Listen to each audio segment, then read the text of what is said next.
Welcome to Counterpoint. I'm Tanya Granick-Allen. The World Economic Forum, or the WEF, recently held its annual gathering in the tony little city of Davos, Switzerland. The WEF is an international group generally comprised of global leaders, from politicians to industry titans, global thinkers, and even some activists. And while all that may seem innocuous and a non-event, some media observers and watchdogs are paying closer attention to this elite gathering. And why? Well, the WEF seems to wield large influence on global policy. They're engaged in discussions about everything from climate change to digital ID and, yes, even COVID.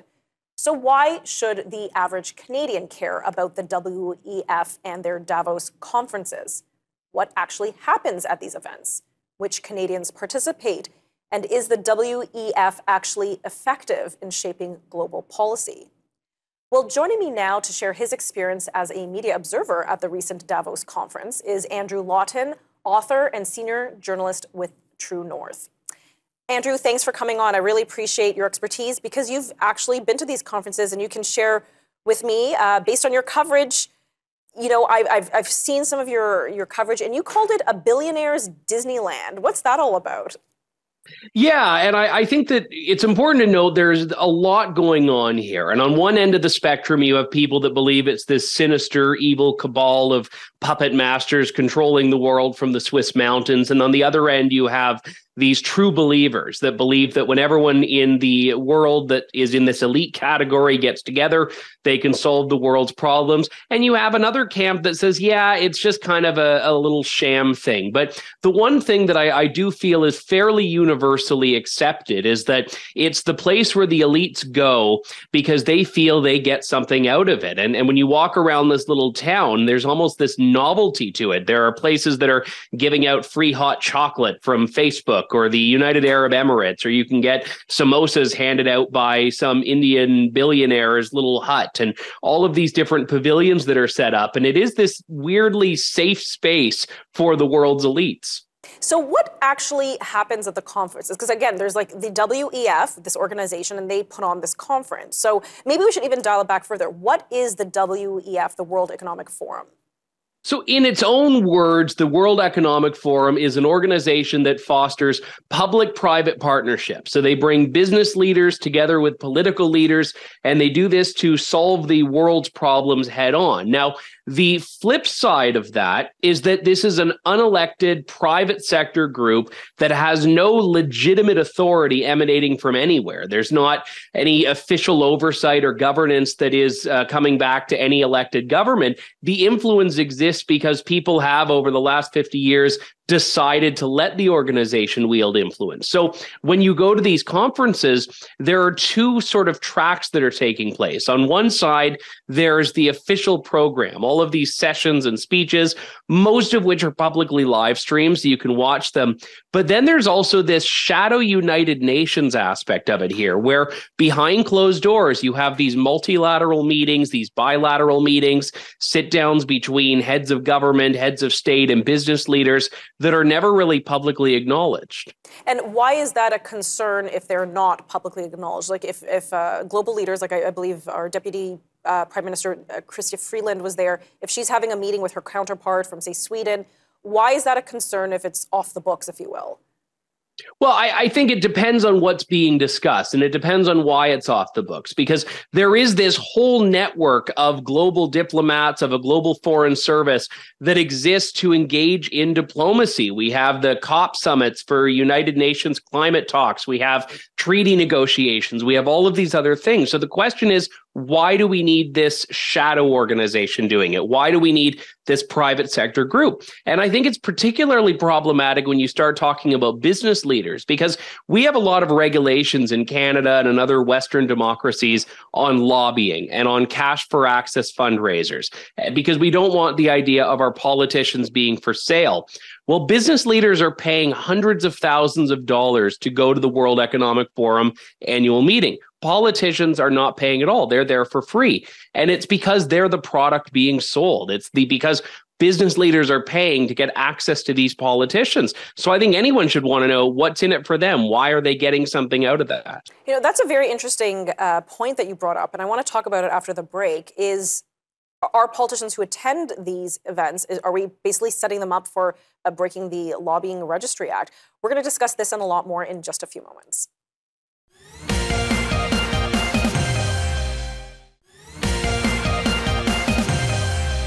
Welcome back. We're unpacking the recent Davos conference put on by the World Economic Forum. And joining me again is Andrew Lawton, author and senior journalist with True North. Thanks again for joining me, Andrew.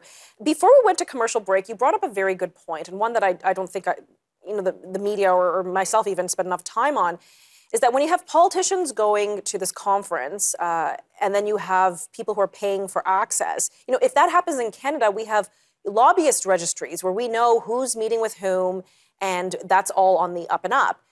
In Davos, there is no such registry. So is this perhaps a vehicle to circumvent that kind of the lobbyist registry?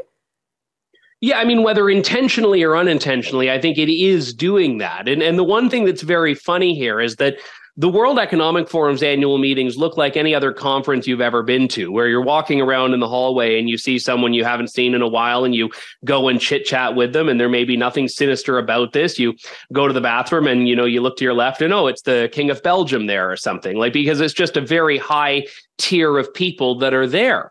And the problem is that, sure, there may be nothing wrong with the Deputy Prime Minister of Canada bumping into the President of the Bank of Montreal or something and having a little chat, or Mark Carney, who's a frequent flyer at these conferences, going and catching up with old friends of his. But the question is about what the actual discussions are, because it isn't benign when they come out of these things, which they do every year, with statements announcing they've joined this other task force or they've started this partnership. One that came out of this time was the Trade Minister of Canada, Mary Ng, joined some climate partnership at the World Economic Forum, and she announced this as part of something that was with other countries. And you look at this and say, well, what conversations led to that?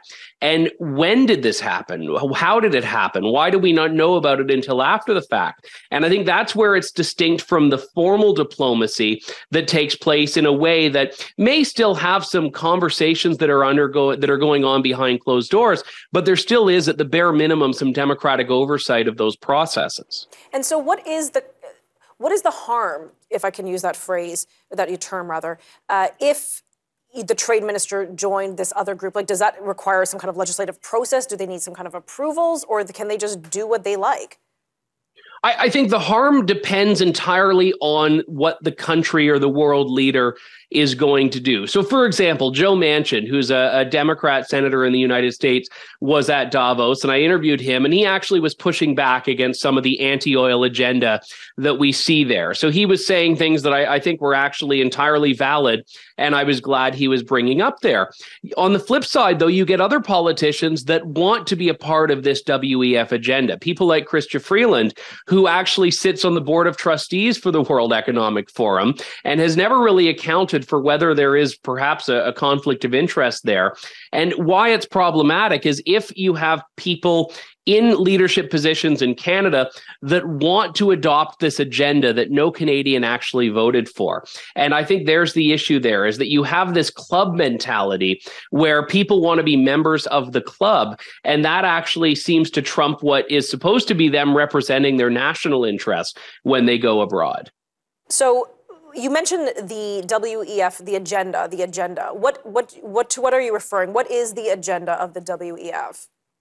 So one interesting dimension is that the WEF claims it doesn't have one. They claim that they're just a platform. They have a table at which people can sit down and meet. But if you watch the sessions, if you watch the public discussions they have, there's a very pointed approach that they bring specifically on climate change. Let's just focus on that alone, which is one that is basically committed to transitioning away from oil and gas, which has significant implications for Canada. They also talk about a lot of centralization innovation and a lot of globalization and these international initiatives on things like digital currency, on things like internet regulation, for example, and things that I think are actually quite problematic if you look at it in the context of countries deciding to hitch things that should be domestic issues to these global partnerships. So I do think that there's an agenda that trends towards globalization, which is, again, a word that means different things to different people. But just if you look at Canada's economy and just to focus on the environmental issues alone, the WEF agenda is committed to an energy future that would be catastrophic for Canada. My goodness. Yes. I watched some of your coverage, and based on what I was hearing, including some of the comments from Senator Manchin from West Virginia in the United States, you're right. It would decimate our oil and gas sector, which, in the context of the global conflict or the conflict between Russia and Ukraine, the war in Ukraine, you could see how, had we just been ahead of this and not transitioned out of oil and gas, we would be in a better position to help the world at this point. Anyhow, we're going to stop for a commercial break. We'll be right back.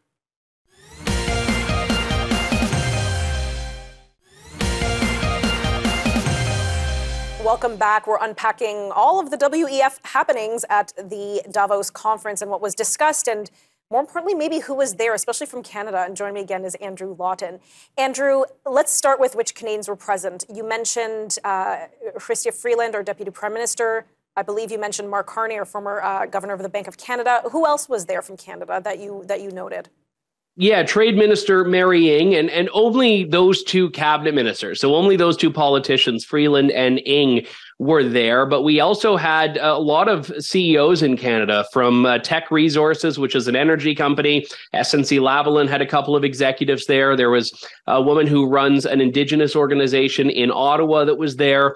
Who else was on the list? The CEO of the Bank of Montreal, Darryl White, was there, and a few others as well. It was a longer list. I think there were something in the range of a few dozen Canadians, most of them not politicians. Most of them were not even speaking. So you don't actually know what it is that they're doing there. And I go back to that earlier point of how business leaders have to pay significant sums of money to be there.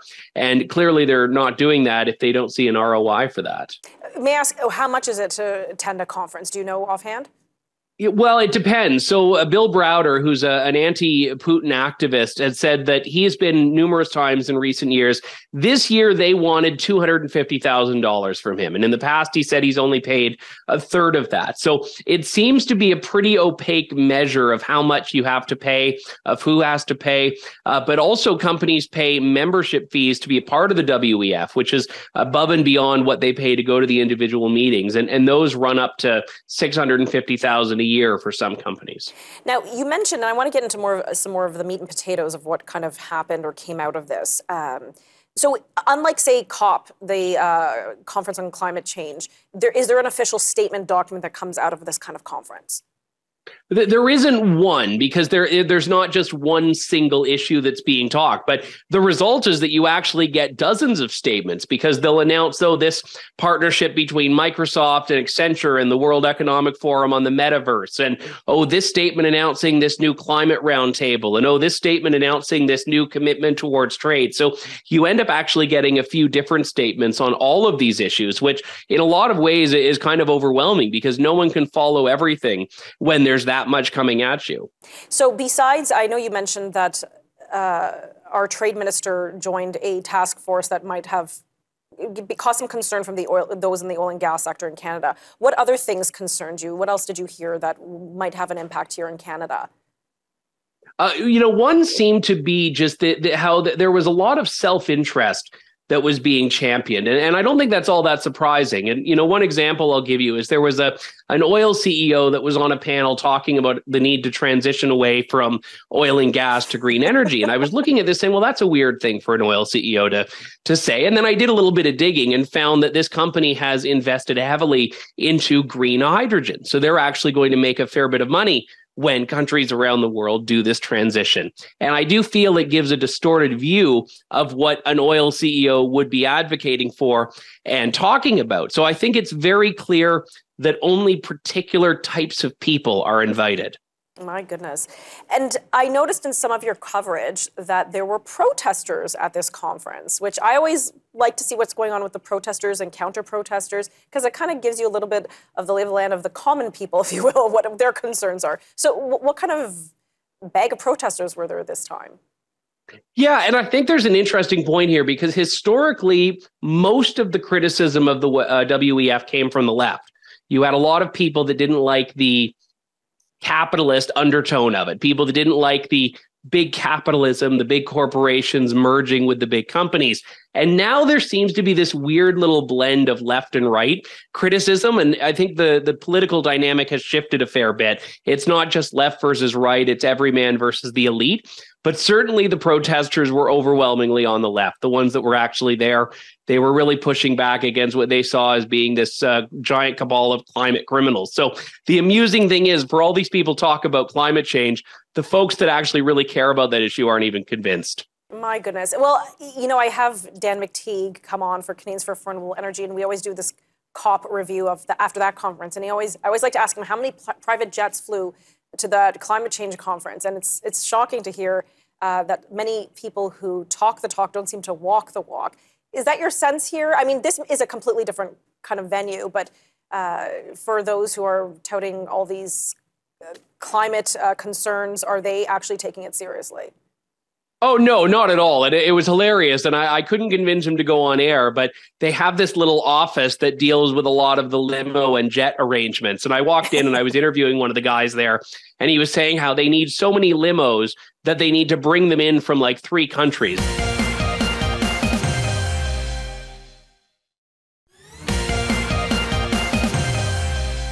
Welcome back. We're wrapping up our discussion on the recent Davos conference hosted by the World Economic Forum. And again, joining me is Andrew Lawton.